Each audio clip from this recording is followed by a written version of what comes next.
Hey guys, Jennifer here with Marrero Family Farm. Thank you all so much for stopping by today. Wanted to show you what I ended up doing in the fall garden. But first, before I do that, I just want to welcome you to the channel.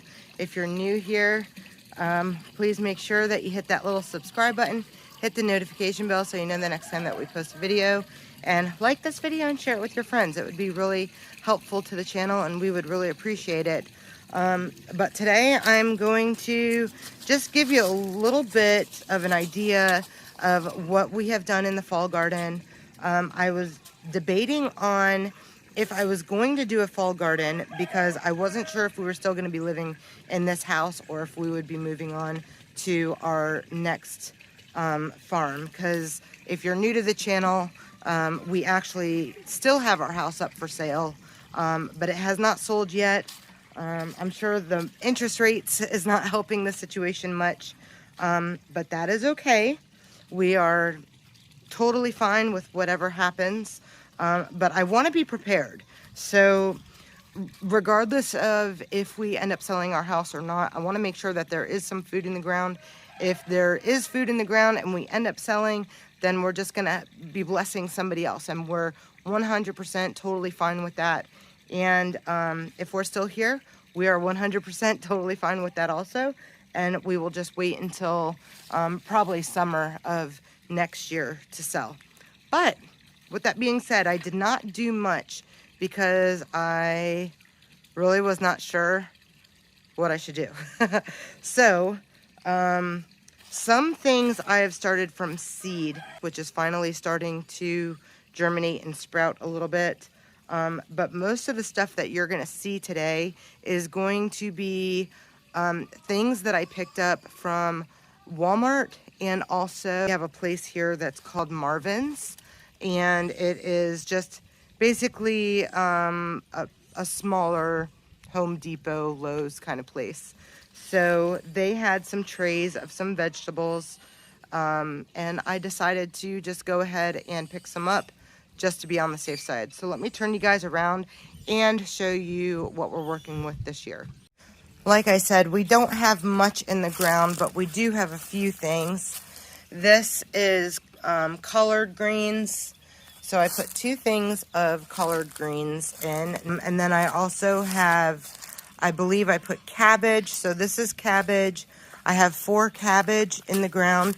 Looks like something's been eating at it a little bit, which most likely is a chicken or I'm not really sure. Most likely it's a chicken though, so we'll see what we can do to keep those little boogers out of here. My goats were coming in, not goats, but Bella, my youngest goat, was squeezing through here, so the only thing I can think of was put a log in there that was big enough to keep her out.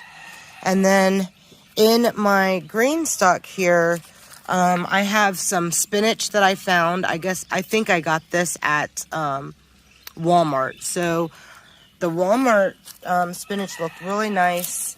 So there's actually quite a few in here. There's some up here. This is oregano that was not doing well at all. And then all of a sudden with the colder weather, it just started looking really, really good. I also, I cut down some of my basil.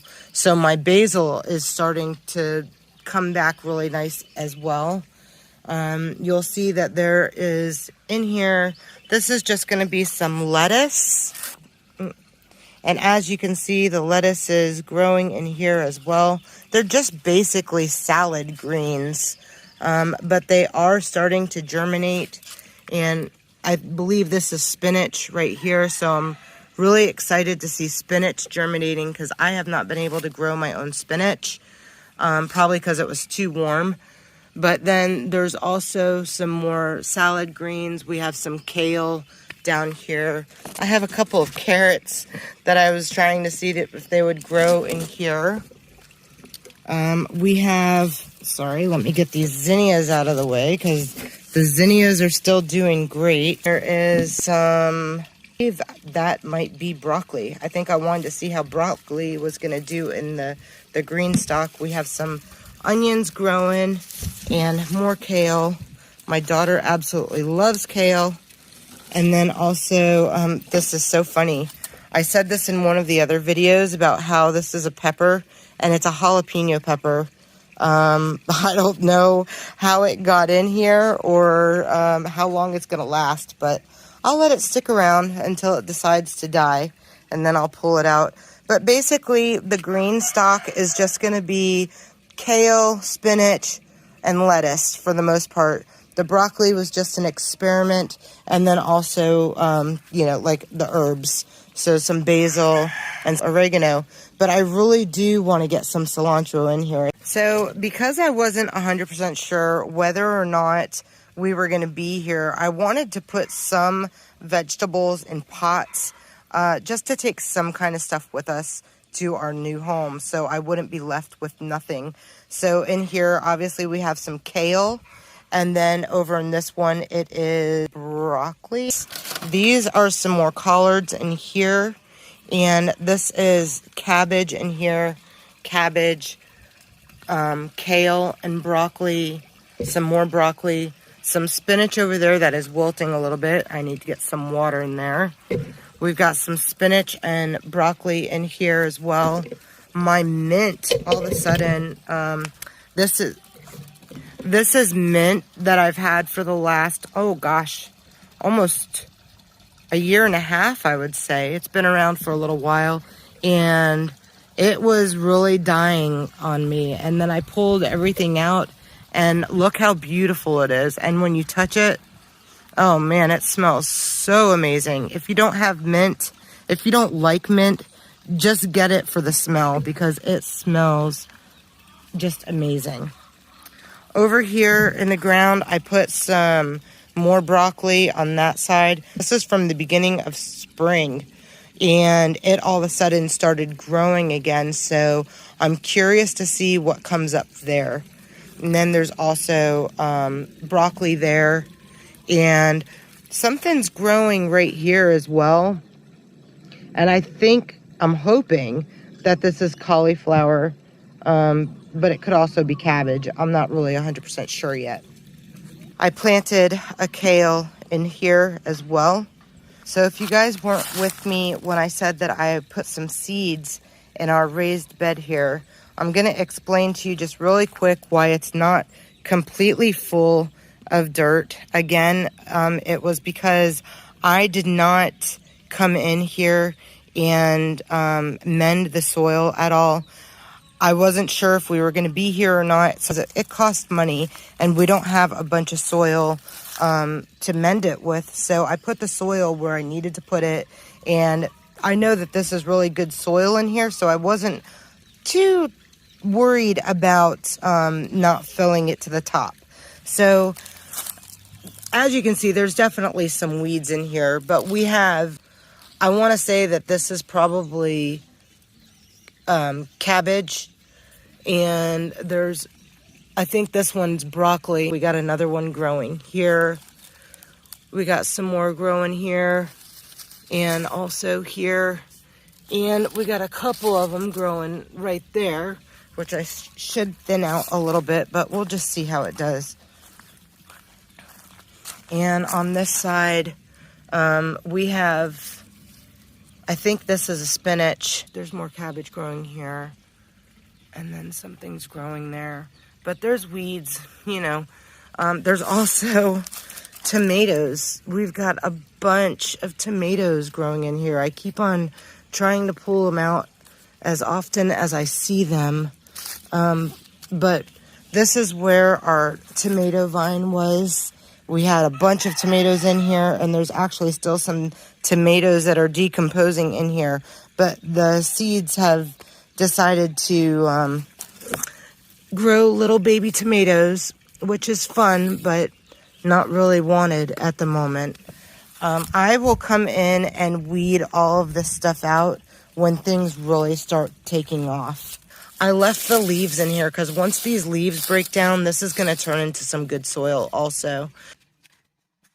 So you guys, I mean, this is really crazy that it is as warm as it is. It is in the 70s today. We are in the second week of November. Our zinnias are still blooming. We still have all kinds of butterflies in the garden. There is a little bee right here that's just hanging out with me.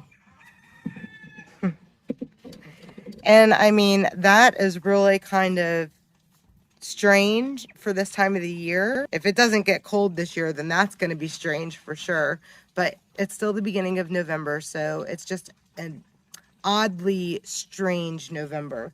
I have lived in this part of North Alabama for 4 years, but this feels like it is the warmest November that we've had so far since we've been here. But again, I'm enjoying it and embracing it because I know it's going to get really cold, and then I'm going to wish that we had warm weather again.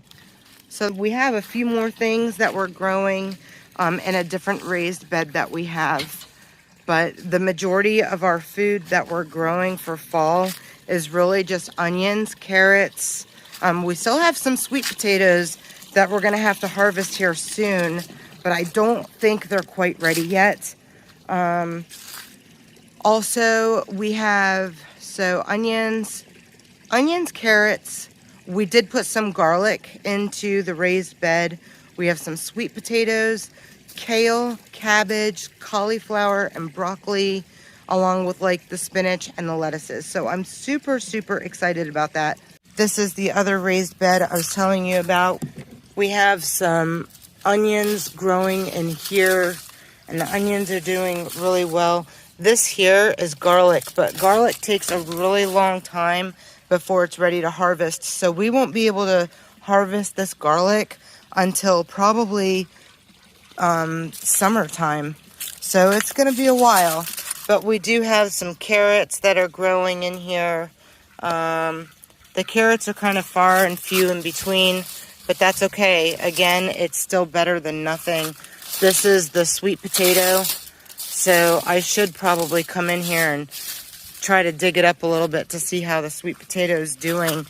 It's been in here for a while. Did not remember to write it down when we had planted it, so I'm not quite sure when it's ready to come up. But we have some more garlic growing in through here. Yep, more garlic growing. So I'm happy that there's garlic growing and nothing's going to overtake it this time. We did put some garlic in the ground during the summer. However, our potatoes took it over. We did get a little bit of a potato harvest. I would prefer to do 6 quarts of potatoes rather than no potatoes at all. So that was pretty exciting for my first time. Unfortunately, our pear tree and our apple tree just did not do good this year at all. So I was not able to preserve pears and apples like I did last year. It's a bummer. Also, even with our blueberries, we have so many blueberry bushes, and I was not able to harvest any blueberries this year. But luckily, I still had some blueberry jelly from the year before, so that is good. Hopefully next year, if we're still here, that we get an abundance of blueberries, because I think from what I heard, it sometimes can alternate. You'll get one year that's really good and the next year not so good. We did get a few figs this year, but it's the first time that it even tried to produce figs, and we didn't get that many, but we were able to try them at least, and they were absolutely delicious. One thing we do have an abundance of is kiwi. We always get an amazing amount of kiwis. These are a crazy fruit, really. This kiwi vine was here when we bought our house 2.5 years ago, and we thought that once they were full grown that they would be ready, but that is not the case. They will be full grown in August, but not ready to harvest until usually the end of November and into the colder months like December and even January. And still, once you pick them, they will be hard usually, and then you have to set them on your counter to let them fully ripen. But the sugar content gets stronger the longer you leave it on the vine. So I did pick one the other day, and it's been sitting on the counter now for probably, I think like maybe 4 days or so. So it's still hard. It has not softened up yet. It's going to take a while. So that tells me that it's not ready to be picked yet. But this year, I feel like we don't have as many kiwi as we did last year, even though there is probably over 100 kiwi on this vine. There's 2 different vines that are in the ground, and it's not producing as much as it did. So as you can see, the leaves are kind of falling off a little bit, and then we just have bunches and bunches just all over the place sporadically. This year, we also planted some asparagus. So this is going to take a few years before we're able to harvest any. But we just kind of planted it and left it alone. So we will see what happens. I'm not quite sure what is going on here. It's obviously a real huge, crazy mess in here. But next year, we will tend to it a little bit more and just kind of see what happens. If we do not end up selling, I think our contract is up at the end of this month. We will not renew our contract because we don't want to sell, with our kids being in school. We don't want to uproot them at the end of the year. Half of the year is fine, but towards the end of the years, it's not fair to them. My duck and my piglet have now gone into the neighbor's yard, and they are not allowed to be over there. They're a mess. Come on, come on. They're coming. They're actually listening. Come on. You can't be over there. You guys are going to get me in trouble.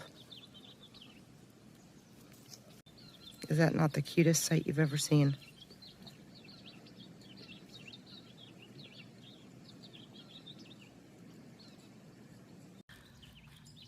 So I told my husband that if we're going to be here, we definitely need to clean up some of this tree mess, and hopefully that will allow us to take away some of the shade so some more grass will grow. And that's really what we need here. We have a good sized piece of property. I mean, it's not huge, but 3.5 acres is significant enough to be able to raise, a couple of cows and a handful of goats and definitely chickens and stuff like that. But if you have more trees than you have grass, that runs you into a situation where now you're feeding a lot more hay. Even though they get hay 24/7, you have to constantly replenish their hay, and also you have to feed more grain and more alfalfa cubes and pellets. So if you're going to have a smaller homestead, try to find a piece of property that does not have a crazy amount of trees. Unless the trees are like around the house and kind of like just stay in that area, make sure that you have an area that is pasture just for the animals. Boy, that scared me. I thought it was a snake, but it was just him. I heard this loud noise and I didn't see anybody around me. Yeah, it's just really important to have that abundance of grass and good growing grass.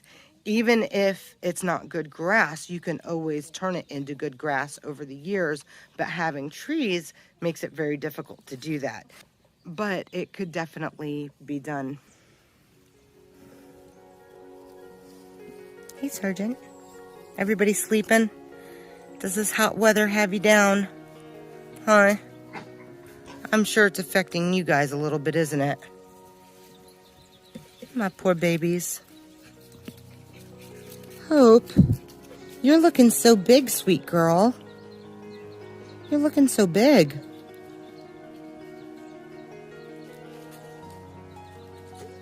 And then that's Hazel and Piper. And Bella is the black one, then Ruby. These are our breeding does.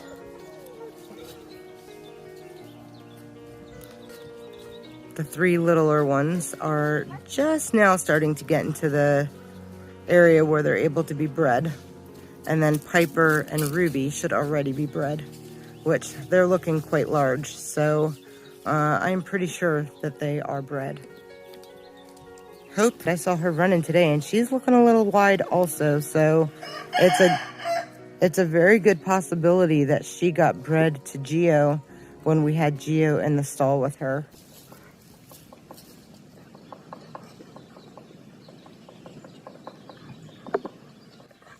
I don't know if you guys can hear it, but there is a woodpecker in those trees somewhere.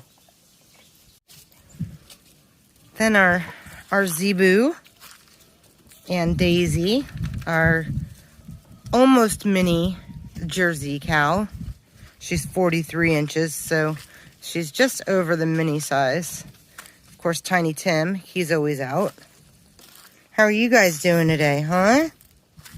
How's it going, Zeke? You're a good boy. How you doing with this heat, huh? How you doing with the heat?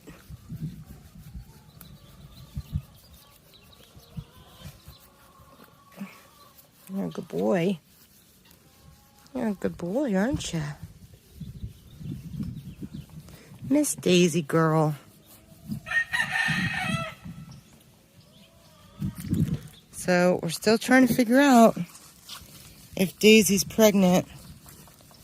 And, oops, watch it. There you go, good girl. If Daisy's pregnant, she's going to be going on 4 months pregnant. It's a really good possibility that she might be pregnant, but we'll have to wait and see. She was bred. I had Daisy AI'd with a mini Jersey bull who is absolutely stunning, and he was only 38 inches tall. And he was just really, really beautiful. A lot of darker coloring. His background was amazing genetically for just an excellent udder. His mom and his mom's side just had really great genes. We need to just keep our fingers crossed and pray that she did get pregnant.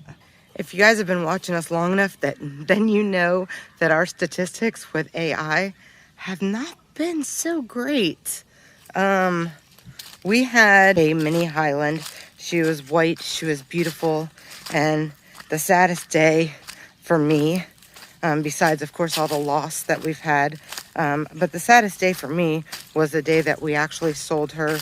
But the reason why we sold her was because AI was not working with her. She definitely needs a bull, and I did not want to pair her with just any bull. She needed to be with a Highland because she was a registered Highland. So yeah, that was a really sad day for me. Then we had another mini Jersey, and we couldn't get her pregnant through AI. Yeah, so anyways, we're hoping that the AI took with Daisy, and just waiting a little bit longer, see what happens. So, you know, we're always talking about getting our animals bred and making sure that, you know, we catch it in time and that we just get the job done. And having a homestead, it's so important that we get this done because it provides food for our family. We haven't eaten any of the meat or anything like that, but as far as providing milk, good, wholesome, raw milk for our family is just so very, very important to us. And in order to get that raw milk, we have to have our animals reproduce to keep them in milk. So, and one of the reasons why that's so very important to us, I have a video that's coming up about making cheese. So make sure that you're subscribed to the channel and you hit the notification bell so you know when the next video comes up. And the cool thing is you don't have to have raw milk in order to make cheese. You just have to get the cultures. So we'll talk more about that in the next video. But thank you guys so much for sticking around and hanging out with me today. And until next time, you guys be blessed. We'll see you then. Bye-bye.